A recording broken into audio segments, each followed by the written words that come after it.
Quando você sonha com acidente de carro, é sonhar com lugares antigos.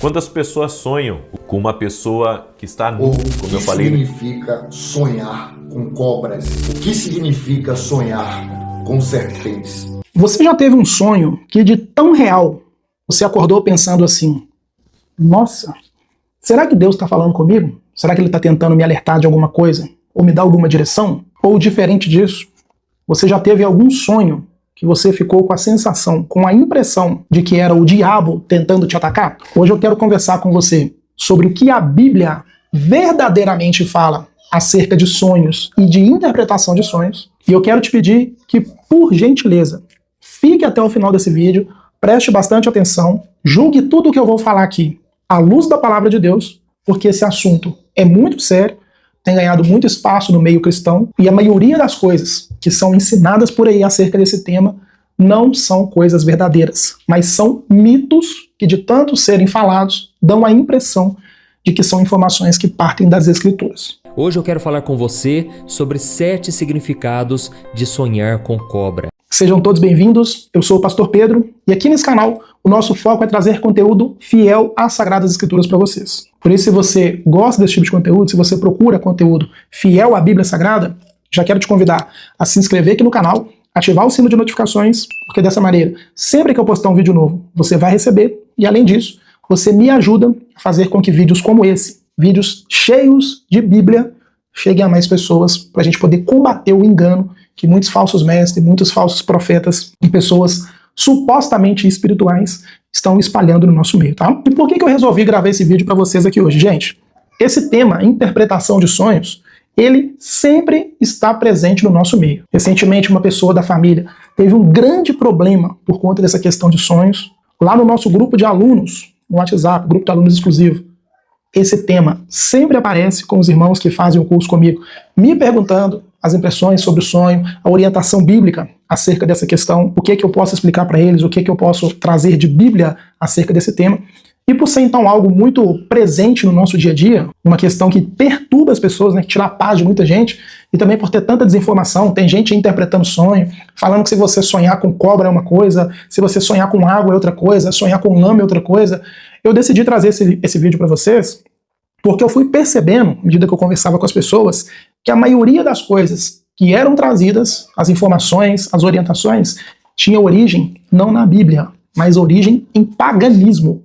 E eu quero aproveitar que eu estou estudando meu mestrado, que é um mestrado, como vocês já sabem, sobre o Antigo Testamento, né, a teologia do Antigo Testamento, e eu quero explorar com vocês, principalmente, algumas passagens do Antigo Testamento que são usadas, né, para tentar dar base bíblica para essa possibilidade de Deus falar através dos sonhos ou não.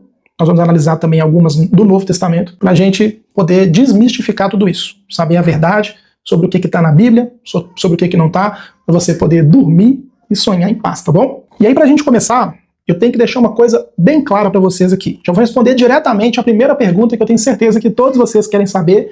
Se bobear, até clicaram aí no vídeo para poder já ter essa resposta direta e objetiva. Deus ainda fala por meio de sonhos? E a resposta que eu posso dar para vocês é uma só. Deus é Deus e Ele age da forma como Ele quiser. Se Ele quiser falar por meio de sonhos, Ele vai falar. Se Ele quiser usar uma mula de novo para falar com alguém, Ele vai falar. Se Ele quiser usar uma serpente para falar com alguém, Ele vai falar. Então Deus, Ele age da forma como Ele quiser. Nós vemos isso acontecendo e muito, né? Nos livros do Antigo Testamento. Nós vemos na história de José, no livro do Gênesis. Nós vemos principalmente na história de Daniel, quando ele interpreta o sonho de Nabucodonosor. Nós vemos também Paulo tendo sonhos de revelação da parte do Senhor. E eu não posso de maneira nenhuma dizer para vocês aqui que Deus não fala por meio de sonhos, porque quem sou eu, né, para colocar Deus numa caixinha. Mas aqui o que é importante pontuar com vocês acerca dessa questão? São 2 pontos principais. O primeiro é que vocês precisam entender o contexto sobre a prática de sonhos no Antigo Testamento e também no Novo, quando Deus agia dessa maneira. Quando nós vemos, por exemplo, o sonho de José, aquele era um sonho revelatório da parte de Deus que compunha aquilo que nós chamamos na teologia de revelação progressiva. Aquela revelação de Deus para a humanidade, revelação especial, revelação a fim de salvar o homem, ou seja, a Bíblia Sagrada, que começou Moisés escrevendo sobre o Éden, sobre a queda do homem. A gente tem que lembrar que é Moisés quem escreve os 5 primeiros livros da Bíblia, né? Então Deus ele foi se revelando de maneira progressiva. Deus se revelou por meio de Adão e Eva, Deus posteriormente se revelou por meio de Noé. Da mesma maneira, Deus foi se revelar à humanidade por meio de Abraão e também da sua descendência. E os sonhos que José do Egito recebe apontavam para a continuidade dessa revelação dentro das Sagradas Escrituras. Deus estava falando, por meio de José, ao seu pai e aos seus irmãos, aquilo que ele iria fazer para dar continuidade na promessa que começou por meio da vida de Abraão. Na verdade, começou anteriormente, né? Mas naquele contexto específico, por meio de Abraão. Então, note que Deus não está dando um sonho avulso e aleatório para José. Ele está dando um sonho relacionado à pessoa de Cristo. José está na descendência de Cristo e a continuidade dessa descendência é importante para que a promessa de Jesus Cristo se cumpra. Inclusive, na própria figura de José, como aquela pessoa que iria ajudar Israel num período de dificuldade, queria redimir a sua casa, os seus irmãos, queria perdoar uma ofensa que foi feita contra ele por parte dos seus irmãos, nós temos uma figura que aponta para a obra de Cristo, que também foi em favor de Israel, que também perdoou ofensas que foram feitas contra ele. Então, a história de José tem muito a ver com algo, uma história que aponta para Jesus Cristo. Já na questão de Daniel, aqui tem duas coisas que são muito importantes. A primeira coisa é que Deus dá ao faraó Nabucodonosor da Babilônia um sonho que os adivinhos, né, os mágicos, os feiticeiros daquela região, eles não conseguiram revelar. E por que entender esse contexto é extremamente importante? Naquela ocasião, o povo de Israel estava cativo na Babilônia. E a interpretação de sonhos era visto por aquele povo pagão como se os deuses deles estivessem ali conversando com o faraó ou com o povo. E aí quando Deus dá um sonho para o faraó, que é a principal pessoa daquele império, e os seus adivinhos, os seus mágicos, os seus intérpretes não conseguem interpretar, fica claro, no final da narrativa, né, no final do texto fica claro, que o verdadeiro Deus é só o Deus de Israel, todos os demais deuses são falsos, e que Deus quis humilhar aqueles deuses com D minúsculo, né, e os seus profetas e seus adivinhos, concedendo a uma pessoa que estava em exílio, o profeta Daniel, e apenas a ele, a revelação do sonho da figura mais importante do Império Babilônico. Imagine você, vamos nos transportar para a cultura daquela época. Imagine você estar diante aqui de um sacerdote de um deus como Marduk, por exemplo, o patrono da Babilônia, um dos deuses mais importantes lá do panteão da Babilônia. Imagine que você está diante de um profeta desse deus, o maior representante desse deus no meio do povo, que era visto ali na pessoa de Nabucodonosor, o imperador da Babilônia, tem um sonho que supostamente, né, na cultura daquele povo, teria vindo dessa divindade, e o seu profeta, que está ali servindo supostamente a partir desse deus, não consegue revelar, e um profeta de um deus de uma terra distante, que está ali exilado, humilhado, vem e revela aquele sonho. Imagina o nível de absurdo, imagina o nível de humilhação para aquele deus, aquela divindade com D minúsculo, que supostamente estaria atuando ali. Quando nós olhamos para o texto bíblico, nós vemos Daniel dando toda a honra e toda a glória para o Deus de Israel, e nós vemos no final de Daniel capítulo 2, o próprio Nabucodonosor adorando ao Deus de Israel e reconhecendo que somente ele era Deus de verdade. Era Deus dos deuses, o Senhor dos senhores, o Rei dos reis. Então qual que é o ponto importante aqui que nós precisamos compreender? Além de ser também um sonho que fazia parte de uma revelação maior, revelação progressiva, que é a revelação especial de Deus, as escrituras que estavam sendo reveladas ali por meio dos profetas, também era um sonho com uma finalidade teológica, uma finalidade para a glória de Deus. Era Deus humilhando os supostos deuses de uma região pagã, mostrando que ele era o único e verdadeiro Deus, e sendo adorado por meio de Daniel, por meio de Nabucodonosor e de toda a Babilônia. Então não era um sonho avulso. Deus não estava falando, você vai ganhar na loteria, um parente seu vai morrer, você vai comprar um carro novo. Não. Os sonhos nas escrituras, eles tinham esses caráteres. Apontar para a glória de Deus, trazer revelação progressiva, em alguns casos pontuais, humilhar uma divindade que era adorada ali no paganismo, o que é totalmente diferente do que é feito nos nossos dias. Inclusive, essa prática de tentar interpretar sonhos que eu falei com vocês no começo do vídeo, né? Sonhar com cobra é uma coisa, sonhar com água é outra, sonhar com lama é outra. Isso é algo pagão. Quando nós vemos crentes, cristãos, evangélicos, né, tentando interpretar sonhos hoje, nós vemos pessoas incorrendo na mesma prática pagã que os profetas de Marduk, de Baal e dos deuses egípcios, por exemplo. Por quê? Isso não tem base bíblica, gente. Quando nós olhamos, por exemplo, para o texto de Daniel, nós vemos tanto o profeta Daniel quanto o próprio Nabucodonosor falando que quem revela o significado dos sonhos é o próprio Deus.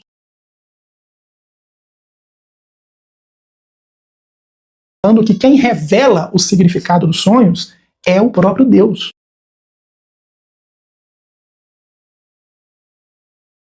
Então não tem uma cartilha, um manual. Inclusive, no Oriente Próximo Antigo, foi descoberto aí pela arqueologia um livro chamado Livro dos Sonhos, Book of Dreams, que era um livro pagão de interpretação de sonhos. Olha, se você sonhou isso, a divindade tal está tentando falar isso com você. Se você sonhou isso, a divindade tal está anunciando tal bênção. Se você sonhou aquilo, a divindade tal está anunciando tal castigo e maldição. Então, hoje em dia, tentar interpretar sonhos não é uma prática cristã. Isso é prática de paganismo. Você não deve correr atrás desse tipo de coisa. Quem corre atrás desse tipo de coisa é feiticeiro, é mágico, é enganador. Então tome cuidado, porque nós vamos daqui a pouco para o próximo ponto do vídeo, que pode ser até um demônio tentando te enganar e você está dando ouvido para eles. E o outro ponto principal sobre tudo isso é por que nós não precisamos desse tipo de coisa. Porque Hebreus capítulo 1, versículos 1 e 2, o escritor aos Hebreus nos diz, antigamente Deus falou por meio dos pais e dos profetas, e nos últimos dias Deus falou por meio do seu Filho Jesus Cristo. Então se Deus falou por meio de Cristo e está registrado na Bíblia Sagrada, por que nós insistimos em ficar tentando interpretações, gente? Por que essa obsessão, por que essa ênfase em tentar interpretar de maneira mística, esotérica, sombria, maldita, sonhos que as pessoas tiveram? Então precisa ficar bem claro, isso não é prática cristã. Nós que somos cristãos temos a sola Escritura, ou seja, a Bíblia tem tudo o que nós precisamos saber, tudo aquilo que Deus revelou e que Ele julgou que seria útil para a nossa vida aqui na Terra, para a nossa caminhada cristã. Ah, pastor, mas eu conheço uma pessoa que é batata. É só ela sonhar que acontece. Gente, eu costumo dizer o seguinte, até relógio quebrado acerta a hora 2 vezes no dia. Quantos sonhos essa pessoa teve que ela não contou, por exemplo, que ela nem se lembra e que não aconteceram? Não é porque ela acertou um ou outro que aquela pessoa é um profetisa, um profeta de Deus aqui na Terra, que tudo que ela sonhar a gente tem que ficar ali atento, preocupado. Não é isso que a Bíblia nos ensina. A gente tem que lembrar o que o Salmo nos diz, lâmpada para os nossos pés e luz para o nosso caminho é a palavra de Deus. Nós não temos que nos nortear por questões obscuras, por questões místicas que partem aí do imaginário das pessoas. Nós temos uma luz, nós temos uma lâmpada que brilha e que é vívida para nos conduzir. Já viu aquelas pessoas que eu sonhei um negócio, eu preciso te mandar mensagem, eu preciso desabafar com você. falam tanto de coisa e pronto, e só perturba a vida dos outros? É gente mística. A maioria das pessoas, 99% das pessoas que estão aí dando atenção para sonhos, tentando interpretar sonhos, revelando sonhos, ensinando sobre sonhos aqui no YouTube, inclusive grandes canais, já falei com vocês quem são, estão a serviço do diabo. Eu sonhei com demônio. Eu sonhei com tal situação. É para impor medo. Estão ensinando as pessoas a adorar demônios de maneira indireta. Quando você sonha com acidente de carro. Sempre que você sonhar com acidente de carro, é um problema que você pode ter.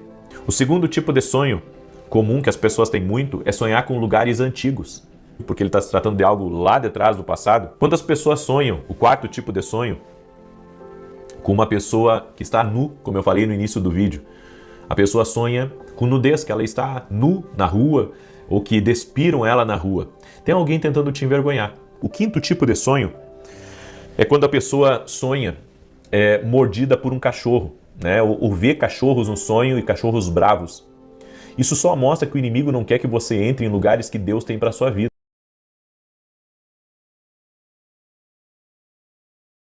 Se você abrir, por exemplo, o texto de Eclesiastes, capítulo 5, versículo de número 3, olha o que Salomão nos diz.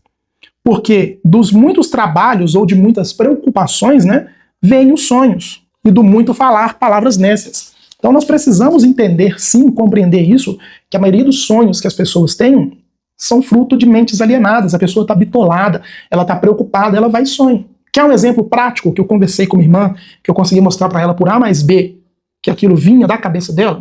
Lá no nosso grupo, uma irmã levantou essa questão dos sonhos. Ela falou, pastor, eu não sei nem se eu podia estar falando isso, irmã, não vou citar seu nome não, se você está vendo esse vídeo, você sabe que eu estou fazendo isso por bem, não é para expor ninguém, só para contextualizar.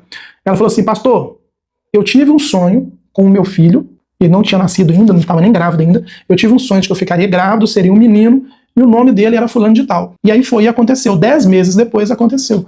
Falei com ela, minha irmã, vamos lá, você já era uma mulher madura, adulta, casada, num contexto familiar. Toda mulher tem esse anseio, a maioria das mulheres, né, tem esse anseio, esse desejo de ter filho. Eu falo por mim, minha menina nasceu tem 2 anos. Parece que a coisa vira na nossa mente, no nosso coração, parece que chega uma hora que o casal quer ter filho, né? Então eu falei com ela, olha, você já estava querendo ter filho? Perguntei pra ela, né? Ela estava, já vinha pensando nisso. Eu fui e falei pra ela, gente, é uma coisa natural, você é uma mulher casada, já com tempo de casamento, com esse desejo de querer ter filhos, tendo ali a sua vida com seu marido, se relacionando, buscando por isso. Naturalmente, é o tipo de sonho que viria a se cumprir em algum momento, a não ser que seja um milagre. Você fosse estéril, seu marido fosse estéril, você nasceu sem útero, seu marido não produz nada, então, beleza. Mas não é o caso. Então, 10 meses depois do sonho, nasceu um menino que ela colocou o nome que ela viu no sonho. Pode ser Deus falando com ela? Pode. Mas o que eu quero mostrar para vocês é que é um processo natural, uma preocupação que já vinha da mente, do coração, e que a mulher começa a respirar aquilo. Eu até usei esse termo com ela. Falei, minha irmã, chega uma parte da vida da mulher que ela começa a respirar a gravidez, sonhar a gravidez, comer a gravidez, tudo é gravidez. Então ela vai sonhar com esse tipo de coisa. Então a gente não precisa ficar dando atenção para isso, porque senão nós vamos virar pessoas místicas. Repara para vocês verem. Quanto mais as pessoas se dão à interpretação de sonhos, mais afastadas da Bíblia elas são, mais carnais elas são e mais imaturas elas são. O que é ou o que significa sonhar com cobras? O que significa sonhar com serpentes? É sobre isso que eu vou falar no vídeo de hoje. Agora, uma questão que é muito presente no imaginário, né, no místico das igrejas evangélicas, principalmente as pentecostais e neopentecostais. Sonhei com demônio. Sonhei com anjo. E aí? Será que isso é bíblico? Primeira coisa que vocês precisam compreender. Não existe nenhum texto nas Sagradas Escrituras, Antigo e Novo Testamento, de alguém que tenha sonhado com demônios. Eu tenho total certeza, 100%, aqui eu cravo em 100%. E se a pessoa falar comigo o que aconteceu, eu falo que é mentira, que essa pessoa é carnal e que ela está agindo por demônios. Não há nenhum texto na Bíblia que fala que alguém nas Escrituras viu o demônio no sonho, sonhou com o demônio, foi arrebatado ao inferno. Nada desses fenômenos absurdos que nós vemos hoje em dia. Existem sim passagens bíblicas que pessoas tiveram sonhos, visão com relação a anjos, principalmente no Evangelho de Mateus, quando um anjo fala com Maria e depois fala com José que ela estaria grávida do nosso Senhor e Salvador Jesus Cristo. Mas, mais uma vez, lembra, contexto de revelação progressiva. Os anjos não estavam ali falando coisas aleatórias para Maria e para José. Estavam falando que o Filho de Deus iria se encarnar, viria do ventre de Maria, e que José, na ocasião dele, poderia ficar ali tranquilo. A Bíblia não dá detalhes da forma desses anjos, que nem tem gente, eu vi um ser brilhante, muito grande. Eu já vi isso, gente, na igreja. Hoje eu sei que é a minha mente me enganando. Alienação religiosa. Eu lembro que uma vez eu cheguei na igreja, eu cismei que eu vi um homem muito grande na porta da igreja parado, com uma espada brilhando, bem no imaginário que é construído por aí, né? E hoje eu sei muito bem que era a minha cabeça impressionada. Era a alienação. Até porque quando nós olhamos para as Sagradas Escrituras, a maioria das aparições de anjos eram de pessoas com anjos com formas de homens. Nós temos sim textos como o texto de Isaías, que os anjos tinham ali formas diferentes, né, com 6 asas, mas o texto não descreve mais do que isso. Via de regra, as aparições de anjos na Bíblia Sagrada eram em formas de homens. Tanto que as pessoas nem sabiam o que estava acontecendo. Se é um anjo, aí o anjo tinha que falar que ele vinha da parte do Senhor, e aí a pessoa ia saber. Então, sonhar com anjo, sonhar com demônio, não significa que você é espiritual. Não significa que você tem visão aberta. Só significa que você está impressionado e que está vivendo a sua vida não à luz da Bíblia Sagrada, mas à luz do senso comum, de práticas pagãs, de práticas ocultistas, candomblé, espiritismo. Isso é muito comum, de uma maneira diferente, no espiritismo, né? Lá eles têm, por exemplo, as 2 horas depois, psicografias, essas revelações estranhas, e o gospel, né, pega tudo isso, transforma em sonho e fala que é Deus que está falando. Então, não existe base bíblica para sonhos que você veja demônio, para sonhos que você veja anjos e por aí vai. Ah, pastor, mas eu já vi, foi muito real. Deus te abençoe, irmão. Sua experiência pessoal, eu não acredito. Não há base bíblica. E eu não acredito que o Espírito Santo vai agir contra o que está na Bíblia Sagrada. Se nunca aconteceu na história da Bíblia, que tem tudo que nós precisamos, que tem ali, eu sempre gosto de brincar, né, as 4 linhas. Tudo que acontece das linhas para dentro é verdade. Tudo que acontece das linhas para fora é mentira. Se nós não temos esse tipo de experiência dentro da Bíblia Sagrada, logo, para mim, não sei para você, gostaria até que você comentasse aqui, para mim não é verdade. Mas se você jura que é, não vou ser eu que vou regular a sua experiência. Estou aqui trazendo só base bíblica. Antes de eu passar com vocês para o próximo ponto do vídeo, que é justamente interpretando a passagem de Joel capítulo 2, onde o profeta fala que nós teremos sonhos, visões e por aí vai, só preciso falar com vocês de maneira bem breve sobre o nosso curso de Bibliologia e Interpretação Bíblica. Gente, o curso está com uma promoção assim, absurda, R$ 29,90 apenas, mais de 20 horas de aulas gravadas em vídeo para vocês, e-book exclusivo para os alunos, certificado de conclusão de curso, um grupo exclusivo de alunos que eu glorifico a Deus porque o nosso curso é um dos únicos de todo tipo de produto, tá? Que oferece isso, que é o nosso grupo exclusivo de alunos, onde eu tô lá diariamente interagindo com vocês, tirando dúvidas dos irmãos, e é um momento que tem me edificado muito a cada um dos irmãos que está lá. Então eu glorifico a Deus e fico muito feliz no Senhor por Ele ter aberto essa porta, por Ele ter proporcionado essa oportunidade. Tenho certeza que Ele vai te edificar muito. E se ainda assim, diante de tudo isso, você comparar e entender que não era para você, 7 dias gratuitos para você solicitar o cancelamento, receber o seu dinheiro de volta, sem nenhuma burocracia, sem nenhum problema, sem nenhum transtorno. Vou deixar o link na descrição do vídeo e também nos comentários para você poder se matricular e se juntar a nós, que não perde tempo, porque esse é um preço promocional, tá bom? Então agora vamos lá. Texto de Joel, capítulo 2. O que é que nos diz as Sagradas Escrituras, que é um texto muito usado por aquelas pessoas que falam que Deus ainda dá sonhos, que é possível, é necessário interpretar esses sonhos, porque eles são revelações de Deus. Mas o que que esse texto está querendo nos dizer? Joel, capítulo 2, versículo 28, diz assim: E acontecerá depois que derramarei meu espírito sobre toda a carne. Os vossos filhos e as vossas filhas profetizarão, os vossos velhos sonharão, e os vossos jovens terão visões. E até sobre servos e servas derramarei o meu espírito naqueles dias. E o que que esse texto, então, está querendo nos dizer? Em momento algum, gente, a Bíblia está querendo dizer que em todo tempo, em todas as gerações, as pessoas continuariam tendo visões, as pessoas continuariam tendo sonhos.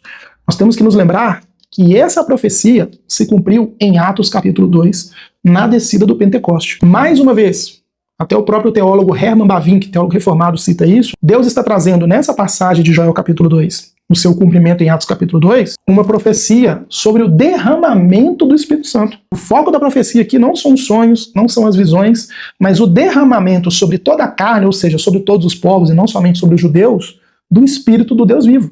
E isso se cumpriu em Atos capítulo 2. Como eu falei com vocês, não estou aqui para pôr limite no poder de Deus. Se Ele quiser usar sonhos, Ele vai usar. Mas esse texto não quer dizer que os crentes terão poder de sonhos revelatórios e por aí vai, todos os crentes. Isso não é verdade. Mas o foco é total na promessa de derramamento do Espírito Santo. Lembra, quando nós somos cristãos, quando nós nos convertemos, aceitamos, cremos na mensagem do Senhor, nos arrependemos dos nossos pecados. A primeira coisa que acontece é que o Espírito Santo de Deus vem habitar em nós. Então essa profecia está apontando para isso. Essa ideia de que todo sonho é palavra de Deus, que a gente tem que interpretar isso e aquilo, vou afirmar de novo, é coisa de pessoas carnais e imaturas na fé, isso é sincretismo religioso, práticas de outras religiões, que lá na época da Babilônia já acontecia, 2, 3, 5 mil anos antes de Cristo, e tem muito crente, muito evangélico, falando que é Deus usando sonhos e revelações para falar com eles hoje. Volto a dizer, basta olhar para a pessoa. Todo mundo que é envolvido com esse tipo de coisa é raso em escritura, tem pouco conhecimento da Bíblia. Primeiro que eu vi Hebe Camargo está numas trevas de apalpar com a mão, parece uma gelatina negra. Parece umas trevas que você pode apalpar, e ela gritava. Eram uns gritos desusados. Em momento nenhum na Bíblia, gente, nenhum. Nós somos encorajados a ficar buscando sonhos e revelações. Nós somos encorajados a meditar na palavra do Senhor, estudá-la, crescer nela, pedir a Deus que grave ela no nosso coração. E parece que nos nossos dias é o contrário, né? Deus, me dá um sonho, me dá uma revelação, porque eu sou fraco de Bíblia. Então, a Bíblia é suficiente. Tudo o que nós precisamos para sermos cristãos maduros, completos, tementes a Deus, está nas Escrituras. Fuja desses paganismos, isso é coisa de babilônio, isso é coisa de egípcio, isso é coisa de macumbeiro, feiticeiro, adivinho. Se você está em Cristo, você não é isso. Você não anda no obscuro, você não anda no ocultismo, você não anda nos lugares obscuros, você anda na luz, você anda na santa e gloriosa Palavra de Deus, amém? Se você gostou desse vídeo, por gentileza, clica no botãozinho compartilhar, envia aí nos grupos da sua família, nos grupos da igreja, envie aí para os seus amigos, porque, como vocês viram, esse é um vídeo cheio de base bíblica, não são achismos. Pela graça de Deus, estou fazendo meu mestrado, cada vez mais eu vou procurar trazer mais conteúdo para edificar vocês, e o que eu peço em troca é que vocês compartilhem esses vídeos e me ajude a levar esse ensino bíblico para mais pessoas, tá bom? Que o Senhor continue abençoando a sua casa, no nome de Jesus. Mais uma vez, muito obrigado por ficar comigo até o final do vídeo. E se assim for da vontade do Senhor, eu te espero no próximo. Em nome de Jesus.